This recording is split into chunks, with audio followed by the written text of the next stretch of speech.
এত বড় ফুল, এটা কি ফুল? এটা আমরা জেনে থাকি ফুলকপি বলে। চলো জেনে নেওয়া যাক ফুলকপি কেমনভাবে উৎপাদন করা হয়। হাই বন্ধুরা, এটা হচ্ছে আমাদের গ্রামের মাঠ।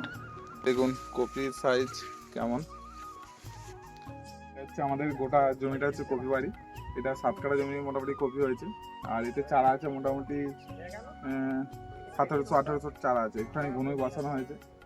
আর দেখতে পাচ্ছি কি পরিমাণে কপি হয়েছে, মানে প্রচুর পরিমাণে পরিশ্রম করার পর এই কপিটা উৎপাদন হয়েছে। এরকমভাবে কুঁড়ি ধরেছে, এখন সব ফল মানে ফুল হয়ে গেছে। এই ফুলগুলো আস্তে আস্তে বাড়বে। এবছরে প্রচুর পরিমাণে জল হওয়ার কারণে চাষিদের ফসল তুলতে প্রচুর একটা জিনিস দেখাতে যাচ্ছি। এই যে দেখতে পাচ্ছ, যে কোনো জমিতে আমরা জমিটাকে ভগবানই মানি, কারণ এখানে আমরা যেরকম ঘরে শুই জুতো খুলে, সেরকম এটা পরিষ্কার রাখা আমাদের দরকার।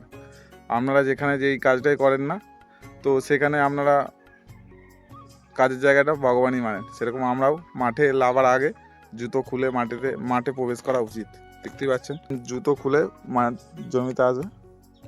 আর একটা লাইনে মোটামুটি 10টা করে কপি থাকে, যেরকম লাইন নেবে। এই জমিটার এখনও পর্যন্ত এই কাটা হচ্ছে, 1-2 দিন কাটা হয়েছে। তো এই কপির একটা সবথেকে বড় কপি হচ্ছে এটা।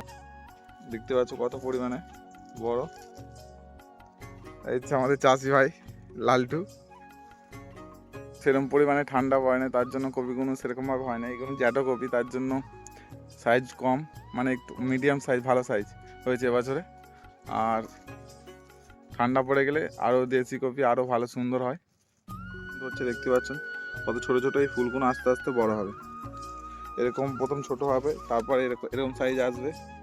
দেখতে পাচ্ছেন এই যে কুঁড়ি ধরেছে, এগুলো এরকমভাবে আস্তে আস্তে বড় হয়। ভিডিওটি ভালো লাগলে লাইক, শেয়ার, কমেন্ট করবেন। দেখা হচ্ছে পরের ব্লগে। রাধে রাধে। আর ফুলকপি কেমন হয়েছে সেটাও বলবেন।